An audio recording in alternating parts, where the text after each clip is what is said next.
નમસ્કાર, આપ જોઈ રહ્યા છો નેશન પ્લસ ન્યૂઝ. હું છું આપની સાથે હેતલ ગોવિલ. મોડાસા જીઆઈડીસીમાં આવેલી સુપરસીલ કંપનીની માલિક દ્વારા તાળાબંધી કરાતા કામદારોમાં રોષ જોવા મળી રહ્યો છે. મોડાસા જીઆઈડીસીમાં આવેલી સુપરસીલ કંપનીની માલિક દ્વારા તાળાબંધી કરાઈ છે. કંપનીની તાળાબંધી કરાતા બેરોજગાર કામદારોમાં રોષ ફેલાઈ ગયો છે. કામદારોએ લઘુત્તમ વેતનની માંગ કરતા માલિક દ્વારા કામદારો યુનિયનમાંથી રાજીનામું આપે નહીં ત્યાં સુધી તાળાબંધી કરી હોવાનો આક્ષેપ કરવામાં આવ્યો છે.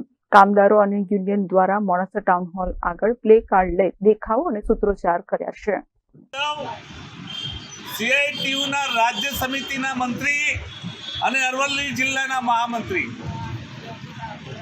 આજે સીઆઈટીયુના નેજા નીચે એટલે કે લાલ વાવટા જનરલ વર્કર્સ યુનિયનના નેજા નીચે સુપરસીલના કામદારોની સુપરસીલના માલિકે જે તાળાબંધી કરી અને કામદારોની જે હાકલપટ્ટી કરી છે એની સામે એટલે કે 12 તારીખથી સુપરસીલના માલિકે કામદારોનું શોષણ કરવા માટે, કામદારોનું લોહી પીવા માટે અને કામદારો પાસે 10 કલાક કામ કરાવવા માટે તેમજ લઘુત્તમ વેતનના કાયદાનો અમલ ના કરવો પડે તે માટે એ શેઠિયાએ સુપરસીલના કામદારોની 12 તારીખના રોજથી હકાલપટ્ટી કરી છે.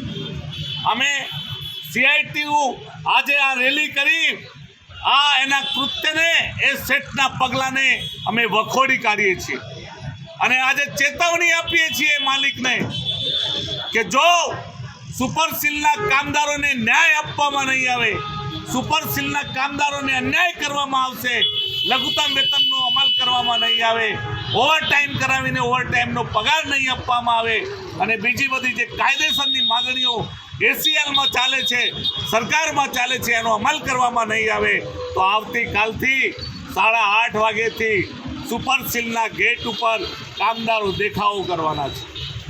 શેઠિયાઓ, તમે સમજી જાઓ કે આ લોકશાહી છે ને બંધારણનો અમલ કરવામાં આવે છે.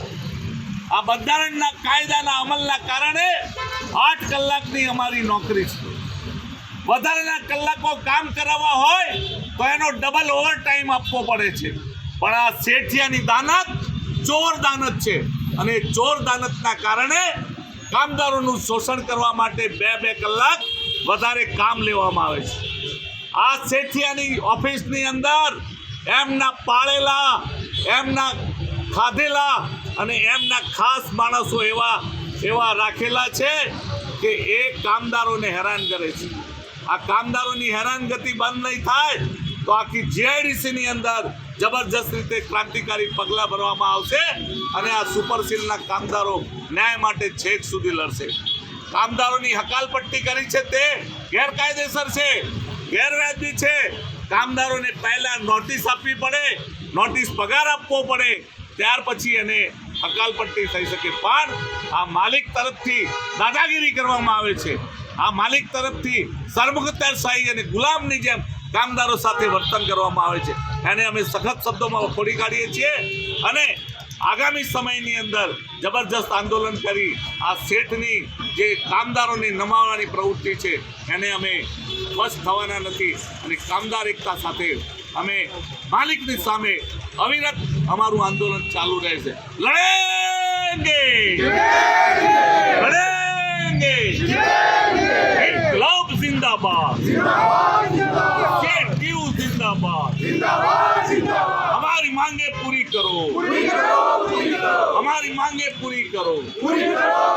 બીજી વાત એ કરવાની કે આ લોકશાહી દેશ છે. લોકશાહી દેશની અંદર બંધારણથી આ દેશ ચાલે છે. કોઈ પણ માણસને જ્યારે અન્યાય થાય ત્યારે એનો વિરોધ કરવાની દરેકને સત્તા આપેલી છે, દરેકને કામ આપેલું છે. પણ અહીંની પોલીસ, અહીંના મામલતદાર, અહીંના કલેક્ટરશ્રીએ આપણી મંજૂરી છેલ્લી ઘડીએ રદ કરી છે. એને અમે સખત શબ્દોમાં વખોડી કાઢીએ છીએ અને અમારા હક અધિકારની સામે આ જે તરાપ આવી છે એને અમે સખત શબ્દોમાં વખોડી કાઢીએ. મહેન્દ્ર પ્રસાદ, નેશન પ્લસ ન્યૂઝ, અરવલ્લી. સમાચારોના સતત અપડેટ મેળવવા માટે અમારી નેશન પ્લસ ન્યૂઝની યુટ્યુબ ચેનલને સબસ્ક્રાઇબ કરો, બેલ આઇકન દબાવો અને જોડાયેલા રહો ફેસબુક, ઇન્સ્ટાગ્રામ અને ટ્વિટર પર.